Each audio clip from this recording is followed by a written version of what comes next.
Hey y'all, grown black folks talk. The perils, Mr. Perry and the perils of being unevenly yoked, but compliments attract and stay together. So there's a lot to be talked about here, but I've been thinking about this subject because of a comment from the steak sandwich. That's sandwich, y'all, not sandwich. Another one of my longtime black men subscribers who has hung on with me through some rough times we've had. But he came on a comment about on the last video about this subject and said, "This is true." Well, thank you, sir. What my environment includes the people I'm closest to, which in turn impacts my life profoundly.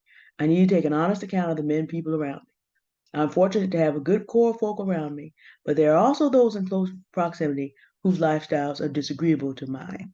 And that's sort of where I want to steer this conversation because before we get to our romantic relationships, we have to look at what we permit among our friends. Before we look at our romantic relationships, we also have to look at our parasocial connections. Before we get there, because as I talked about in the stages of human development, the ideal development is you develop your friends, and I'm going to add another one, your counselors, people that you allow to speak into your life before you have strong connections and make a partnership with someone of the opposite sex. Thank you for the comment, Steak Sandwich, because it does epitomize some of what I wanted to talk about today. The problem with Tyler Perry's advice is that he epitomizes the idea that it is okay to be unequally yoked. It's not obvious. It might not be obvious because we're going to talk about, okay, love. Okay, no, here's the issue. You got a bigger thing going on. People can love each other because of attraction for the time being because of the situation that they're in. But are they compliments? And that's a different calculation, and we'll get to it later. People can be friends because they go through a particular situation, they're in a particular place at a particular time, and there is genuine love there. But life is going to cause those friends to have to separate. That happens sometimes. We like to think that somehow I'm going to meet some people and I'm going to have such a deep spiritual, metaphysical connect with them. There are Christians I can't get along with, to say nothing of everybody else. But if you think about it, think of the numbers of people that are Christians. Think of the numbers of people that are Black people. What you need to look at is, okay, how do you click together as a complement in this thing called life? Okay? And when you look at your friends and you look at your partner or potential partner that you may be looking for, that's something to think about. The Bible, because again, Mr. Perry claims to be a Christian, so we just kind of ticking off concepts that he ought to know as a Christian, will not let you get up here and suggest, because of the nature of men and women, that a woman should be yoked down with a man who only can do a light bill if you're talking to well off women. That's unequal yoke. The Bible's first big analogy about being not unequally yoked was an instruction to the children of Israel all the way back in Exodus about you don't allow ox and a donkey to plow together. Now, there's nothing wrong with an ox or a donkey. It's just that they are of different strengths and different ability. And if you put them up in a yoke together, it's not going to be just to either one of them because it's going to overwork the ox and leads to the possibility of the ox being able to move so much faster and do so much more that that donkey eventually gets dragged as he becomes exhausted. So you can end up with a situation, if you think about it, that both of them could be injured and put out of commission at the same time because of that unequal yoking. And then later in Amos, the Bible says, can two walk together except they be agreed? If two people are going in a completely different direction, they can't walk in the same direction. In the New Testament, you find this again in Romans 1 and Romans 8. People talk about the Romans road. There's two Romans roads.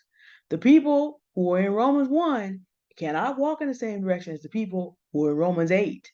Look at Romans 8, look at Romans 1:25 to the end of the chapter, and then look at Romans 8, about 28 to the end of the chapter, and well, 24, start there, and go to the end of the chapter. And you're going to see these people are in two different cars. They don't have the same destination. Now, in terms of temporal life, like Paul said, hey, he was a tent maker. So it's just like, I fellowship with unbelievers because if I didn't fellowship with unbelievers around temporal things, I'd have to leave the world. But in ultimate terms, not going the same direction. Therefore, it's like I know people who are all different religions, but I'm not going to participate in a worship service with them. That's just not going to happen, nor would I expect, nor do I ask for people who don't believe what I believe to come to church. What's the point? We're not equally yoked in that respect. Now, Monday through Saturday, and even Sunday afternoon, sometimes I can do business should business be required, but that's a whole different sphere because trying to put people and things together that simply do not belong together because they are plugged into a different view and a different idea about how the world should be is perilous. And when I say plugged in, I mean trying to make permanent commitments here. Long-term friendships are a long-term, semi-permanent commitment, which is why this also comes up, which is why the wisdom of the steak sandwich compares with ancient wisdom.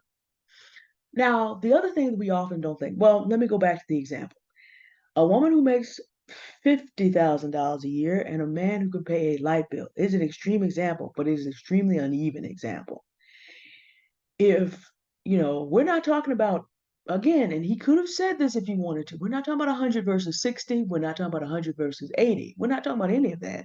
We're not talking about 900 versus 500,000. We're not talking about a million versus 600,000. If we work with his analogy of, a black woman should be looking for a man to make 5 times more. Okay, 40,000 versus 200,000 and the reverse. That's kind of rough. And the reason why these things are kind of rough is because people who have lived their lives struggling are wired to see the world in a very different way to those who have either not or have gotten past that. And a woman's ego is just not as big. So a man can feel like a commander in a $40,000 to $60,000 environment is not going to feel at home in a 250,000 higher. It's just a different environment. So that sets up a situation where his ego may get involved and he may feel insecure and then begin to act out. Women are more adjustable because our egos in general are just not that big. It's just reality. Go back to Genesis 3. Eve ate that fruit because she thought it looked good and she wanted to be smarter. Adam knew what the thing was on the table. And the reason that man fell when Adam ate that fruit is because Adam decided he was going to be like God. How big must your ego have gotten at that moment? And how swiftly in the next verse was it slapped down to earth? And men do not like this feeling of, on one hand, building themselves up to think they can get with a woman who has a lot more than them and that they deserve that, but then having to deal with the day-to-day reality of being with a woman who can take or leave you at any time, being with a woman who accesses men who have higher resources, who she might become interested in any time. That generally does not go well unless, unless, because we don't talk often enough about compliments attract. I'm thinking a lot about colors because, well, number one, I am a visual artist, but also because I'm doing thinking in my mind a color scheme for the cover of my upcoming book, Seizing the Crypto Bull Run for Financial Freedom. And I was reminded of the color wheel, something that you find out if you study colors. Complements work well together in design, but you have to think about a larger design. Bitcoin is gold. So I'm looking at colors like purple and gold. Why? A complementary color has no, so they're the primary colors, red, blue, and yellow. A color that's a complement is the one primary color and then the one composite color that's made up of the combination of the other two primary colors. So purple and gold, two royal colors work together because purple has blue and yellow, has blue and red, and has nothing in common with yellow, rather. So you wouldn't think that they work well because they are literally one has none of the elements of the other, but in contrast, to stand out with each other, there's nothing better. Gold sometimes has just a hit an orange in it, some copper, so you have a more gold to the orange side, and that on blue is just because again, those are complements. Orange is red and yellow, and blue does not have anything in common, but the colors complement each other. And so those are called complementary colors. As long as your designer knows what to do with them. This is the aspect of the conversation we just don't get to often as Black people. When it comes to, are the people around you complementary to the design of your life? Now, as a Christian, there is a designer. And since the designer has a design for marriage, I don't have to be concerned about what the world system and the Black community says today about who I should marry. The designer already knows who my complement is to fill out this design. And to many people, if I should be married, a lot of people will look and see, okay, that looks like an opposite. They don't look like they have that much in common. But what you don't see is how complementary things not only attract, but are able to stay together because they fit in the design. I'm a different sort of person. So I'm not going to be able to fit in to the average. And that doesn't make me better than anyone else. It means I have had time to determine who I actually am. I'm supposed to be different. So are you. But we don't ever talk about this. Okay, so let me go back to Tyler Perry's example. Suppose you have two people. One is making $100,000 and the other one this year made $20,000 from their investments or their first business. That's a little bit different, isn't it? Because if somebody can figure out how to do that in the economy that we're in and it's legal, then what you have there is actually a complementary pair because together they access parts of the economy that neither can get to alone. Yeah, one person can make $100,000 a year and have a business producing 20,000, but that person's not really gonna have time to invest in a relationship now, are they? Think about it. That's a lot to do. That person's not going to be able to be present. However, together, because one has $20,000 and has learned how to do this in investments, and the other one has earned income, those two meet each other. Business and working are not always easy, but it can be if you think about this. If you as a business person begin to dominate an industry and you have someone, a partner who's good in earned income, who knows how to be a good employee, this person can help you maybe put together and select um, better employees or may even be able to come work in your industry. So now your income comes from the same source and be able to work in a way that is complementary and makes you both richer. Because not all businesses are out here looking at competition. And that's another thing we don't talk about. Collaboration instead of competition. Collaboration. Some businesses are able to work well with other businesses. Some business people are able to work better and profit more by working with other businesses than against them.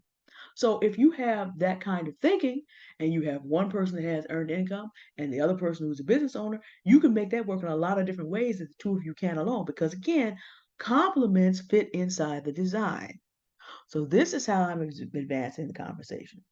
There is steak sandwich, a side in which you have to then be very ruthless about looking around who you're around and figure out, okay, what's the design for my life? Do I have one? Have I set one? Is there one that I want to tap into? And then who fits it and who doesn't? It really is that complicated, but also that easy. It's complicated because we're human beings. We have people that we know and love, and when we have decided to build our lives out in a new way, sometimes these people don't fit. And what happens is when you think to yourself, well, I love that person, but then they don't fit, but I'm gonna see if I can carry them for a little while and maybe they'll catch up. Some will, some won't. Some have no interest in doing it. Some want to sit in a room that they can't get into on their own and be very resentful when you revoke that all access pass because they begin to make it clear that they don't belong there. They don't belong there. So And see, this is where it gets dangerous between men and women. But this is also why truly wealthy men don't talk about going to pick up a woman at McDonald's. That just actually doesn't happen. When truly wealthy men hear that foolishness from black men talking about I could get rich and go get me a woman, no, that's because you come from that same class. No matter how much money you get, that reveals your thinking is still there. Wealthy men tend to marry into equally wealthy families, and that's how they stay wealthy. Go back and look at Stockton Rush again and how that family came to be, and then who he married and who he was looking to fall in love with based on where he was going to be located and what he wanted to do with his life. It didn't work out well for him because you don't take carbon fiber, expired carbon fiber, make a submersible. But even so, watch his family history all the way down and look at it. He's a modern example of this. I don't say that he epitomizes what you should do, but in terms of how wealthy people actually move, it's just like Stockton Rush lived in San Francisco. If I was his age 20 years ago, he would not have been looking for me because, again, class difference. Even though I'm not, in all evil here, but at the same time, no, because what wealthy men do is what? They look to maintain and pass forward the wealth. They don't say stupid stuff like, I could find a wife at McDonald's and make that work. Wealthy men don't care about a woman. Well, no, that's a lie. That shows that your class understanding is right there at McDonald's. However, sometimes it does happen because there are things we don't see about why people are complementary. It has a lot to do with the fact that human beings are not just bodies at the slave market. There are people that are complementary in the soul and in the spirit. And I think, to be fair to Tyler Perry, as we leave this subject, that may have been what he was trying to get to. He just did not have the language because this is someone who is okay with being unevenly yoked. Y'all look up how he got his son and how he has kept this woman to the back and how he is not interested in being evenly yoked as a father and a husband.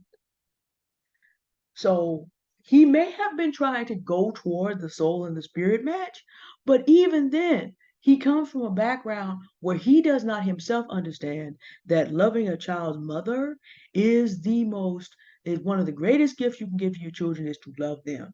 But to understand that loving that other parent so that child sees the stability of humanity in male and female is the second greatest gift that you can give to your child. He comes from a background that does not understand that love is tangible. Two, again, I'm going to say this again as we leave this subject. Show me where God describes himself in the Bible as father or husband and does not have tangibles on the table.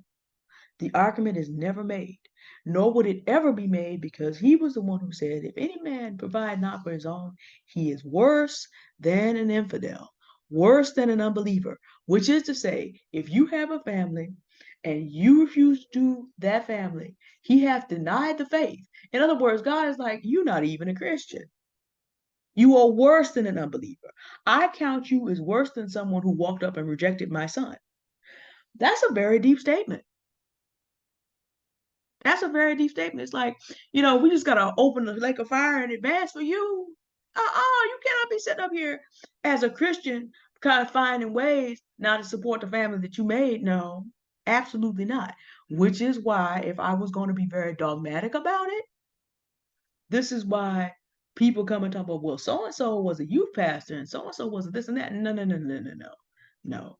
You're teaching men to deny their families, and there's two divorcees out there that have something to say about that. So, no, no. That's another topic for another time.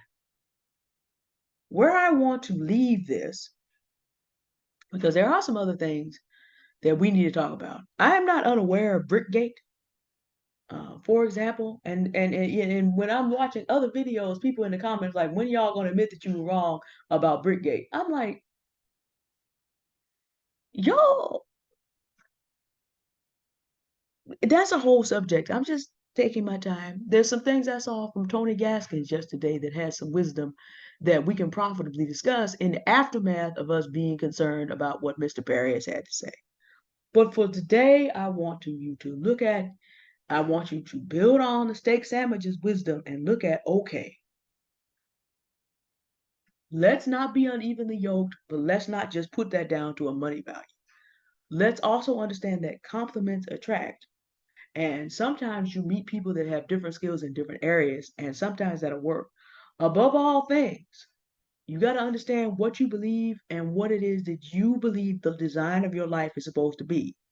And then you look for people that fit into the design. Now, when you change the design, you may have to go through this again because certain people just do not fit the new design. It doesn't mean you don't love them. It doesn't mean you can't shoot the breeze from time to time. But who you have in your ears really does determine whether you're going to be able to function the way you're supposed to. Like they say in the world of coding and have said since before I was born, in the age of computers, garbage in, garbage out. Bad code in, bad out, bad input, bad output.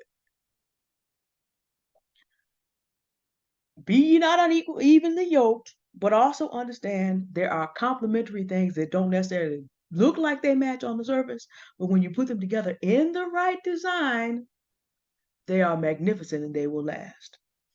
And in all fairness to Tyler Perry, I think that's where he was trying to go. So what we did was we discovered it by exploring the question. All right. Y'all have a good day now. This is probably my last comment on this subject. There's some other things we need to have a look at. There's a lot of other stuff going on, and we're going to move on from here. Y'all have a good day now. Goodbye. Thank you for listening.